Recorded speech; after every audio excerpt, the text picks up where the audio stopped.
आपको मुंह में बार बार पेनफुल अल्सर बन रहे हैं, उसकी वजह से आप खाना नहीं खा पा रहे हैं, इवन पानी भी नहीं पी पा रहे हैं और आपका वेट भी डिक्रीज़ होने लग गया है, तो क्या कभी आपने सोचा है कि ये एक स्किन की बीमारी के शुरुआती लक्षण भी हो सकते हैं? नमस्कार, मेरा नाम डॉक्टर ज्योति निर्वाण है और मैं क्षेत्रपाल अस्पताल में एक स्किन स्पेशलिस्ट हूँ।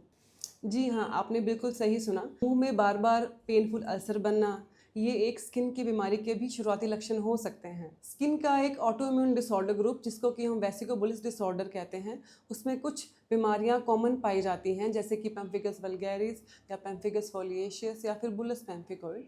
ये बीमारियां ऐसी होती हैं जिनके शुरुआती लक्षणों में मुंह में पेनफुल छाले बनते हैं, उसके बाद धीरे धीरे पूरे शरीर पे पेनफुल अल्सर्स बनना शुरू हो जाते हैं, जो कि थोड़े से प्रेशर से ही अपने आप फूट जाते हैं और बाद में सोर्स ऑफ इन्फेक्शन बनते हैं। तो आइए जानते हैं ये वेसिकोबुलस डिसऑर्डर्स होते क्या हैं। दरअसल वेसिकोबुलस डिसऑर्डर्स शरीर की कुछ ऐसी बीमारियां हैं जिनमें त्वचा की सेल्स को आपस में जोड़कर रखने के लिए डेस्मोग्लिन्स प्रोटीन के अगेंस्ट ऑटो एंटीबॉडीज़ बन जाती हैं, जिसके कारण मल्टीपल पेनफुल अल्सर्स धीरे धीरे बनना शुरू हो जाते हैं। अगर इस बीमारी के प्रोसेस को शुरुआती दिनों में ही ना रोका जाए तो ये बीमारी प्रोग्रेस करती रहती है, जिसके कारण मुंह में छाले बनना, बाथरूम वाली जगह पे छाले बनना, खाने में डिफ़िकल्टी महसूस करना, इवन पानी पीने में भी डिफ़िकल्टी के कारण रोगी का वज़न धीरे धीरे कम होता रहता है और धीरे धीरे उसकी रोग से लड़ने की क्षमता भी कम होती जाती है। तो आइए जानते हैं ऐसे डिसऑर्डर्स को हम कैसे ठीक कर सकते हैं।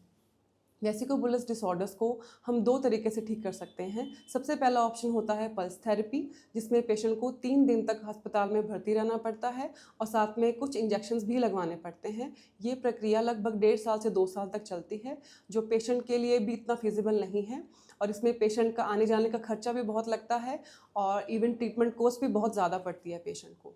और दूसरा ट्रीटमेंट ऑप्शन है हमारे पास रिटुक्सीमैब इम्यूनोथेरेपी।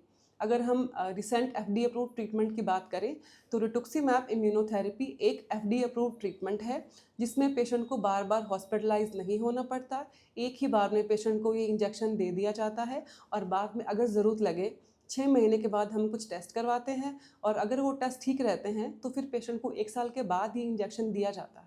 रिटुक्सीमैब इम्यूनोथेरेपी की बात की जाए तो पहले ये सिर्फ बड़े सेंटर्स में ही फैसिलिटी अवेलेबल थी, बट अब हमने अजमेर शहर के बहुत से पेशेंट जो कि वेसिकोबुलस डिसऑर्डर से ग्रसित हैं, उन बहुत से पेशेंट को हमने रिटुक्सीमैब इम्यूनोथेरेपी पे शिफ्ट कर दिया है और वो अभी पूरी तरह से स्वस्थ हैं और इनमें से एक पेशेंट अभी हमारे साथ प्रेजेंट है। तो आइए जानते हैं इस ट्रीटमेंट थेरेपी के बारे में उनका क्या कहना है। नाम MP शर्मा है। मैं पंचशील अजमेर में रहता हूँ।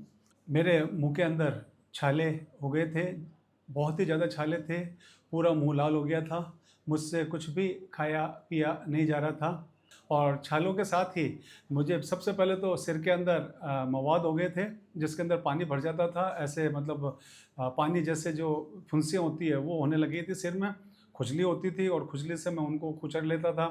उसके बाद में शरीर के अन्य भागों में भी वो होते गए और वो बिल्कुल इस तरह से हो गए कि वो मतलब बहुत ही ज़्यादा स्कार्स टाइप से, जैसे आप देखते हैं कि वो लाल हो गए और मेरे से न तो सोया जाता था, ना उठा जाता था, ना बैठा जाता था। खाने की बहुत ही ज़्यादा मुझे समस्या होने लग गई। सबसे पहले मैंने फिजिशियन को दिखाया। फिजिशियन ने मुझे डेंटिस्ट के पास भेजा। डेंटिस्ट ने अच्छी तरह से चेक करने के बाद में ये कहा कि हो सकता है आपके मुंह के जो है चमड़ी उसके अंदर कैंसर भी हो सकता है, मतलब एक पॉसिबिलिटी थी। उसके बाद में मैंने उसकी जांच करवाई। जांच कराने के बाद में जो कैंसर विशेषज्ञ थे उन्होंने पूरी जांच करने के बाद मेरी जो है CT स्कैन और MRI जो भी थी वो करवाई। उसके अंदर किसी भी प्रकार का जो है उन्होंने कहा भी कैंसर नहीं है, लेकिन आपको ये जो है क्या नाम से स्किन स्पेशलिस्ट को दिखाना पड़ेगा और उसके लिए मुझे डॉक्टर ज्योति मैम का नाम सजेस्ट किया और मैं डॉक्टर ज्योति मैम के पास आया। ज्योति मैम को मैंने अपनी बीमारी दिखाई कि मैंने कहा मैडम ये देखिए मुंह के अंदर छाले हैं और इसके अलावा ये पूरे शरीर के अंदर खुजली हो रखी है। उन्होंने मुझे पूरा चेक किया। चेक करने के बाद में उन्होंने कहा कि हो सकता है कि आपके पेम्फिगस वल्गरिस नाम की बीमारी हो। उसके बाद में उन्होंने कहा कि बोले आपको यहाँ हॉस्पिटल के अंदर 5-6 दिन जो है वो रहना पड़ेगा और उसके अंदर आपकी विभिन्न प्रकार की जांचें होगी और वो जांचें मैम ने पूरी करवाई और उसी के साथ ही जो मेरी जांचें हुई उसके अंदर आखिर में फिर वही पैम्फिगस वल्गरिस नाम की जो है डिजीज़ वो आई। और मैम ने फिर उसके लिए कहा कि बोले ये जो इलाज है ये अच्छा, इसके अलावा जितने भी डॉक्टर्स थे उन्होंने मुझे ये कहा कि भाई आपका जो इलाज है वो एम्स के अंदर ही हो सकता है, दिल्ली के अंदर या बड़े जो एम्स हैं वहाँ, तो वो मुझे संभव नहीं था। उसके लिए मैम से मैंने पूछा कि भाई ये चीज़ें यहाँ हो सकती है क्या? तो मैम ने कहा बिल्कुल, वो चीज़ें आपको यहाँ पर, वो जो इंजेक्शन है वो यहाँ पर उपलब्ध हो जाएंगे और वो यहाँ लगा दिए जाएंगे।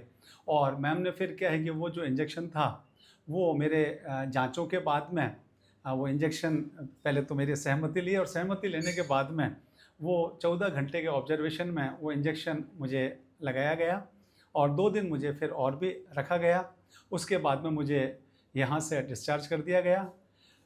तत्पश्चात मैं हर सप्ताह 10 दिन में यहाँ मैम को दिखाता रहा और उसकी वजह से आज मैं पूरा यहाँ पर स्वस्थ हो गया हूँ। जितने भी स्कार्स थे वो सब हील हो चुके हैं। मुंह के अंदर जो छाले थे वो भी समाप्त हो चुके हैं। पहले मैं खाना नहीं खा पाता था, अब मैं अच्छी तरह से खाना खा पाता हूँ। पहले वज़न भी कम था लेकिन अब धीरे धीरे मेरा वज़न बढ़ता जा रहा है। तो इसके लिए मैं सबसे पहले तो ज्योति मैम का आभार व्यक्त करूँगा कि उन्होंने मुझे जो एम्स के अंदर जो इलाज मिलता है वो इलाज मुझे यहाँ पर उपलब्ध करवाया। और उसी के साथ ही यहाँ का जो पूरा क्षेत्रपाल हॉस्पिटल अजमेर का स्टाफ है उनका बहुत ही सौम्य व्यवहार रहा। उसके लिए मैं इन सभी को धन्यवाद ज्ञापित करना चाहता हूँ। सभी के उज्जवल भविष्य की कामना करते हुए धन्यवाद। आपने सुना हमारे पेशेंट का क्या कहना है। तो अगर आपकी फैमिली में, आपकी आस पड़ोस में किसी को भी इस तरह की प्रॉब्लम है, इस तरह के लक्षण आपको दिखाई दे रहे हैं, तो इसके लिए तुरंत आप हमसे आके कंसल्टेशन लें। सोमवार से शनिवार सुबह 10 बजे से शाम के 5 बजे, क्षेत्रपाल अस्पताल अजमेर।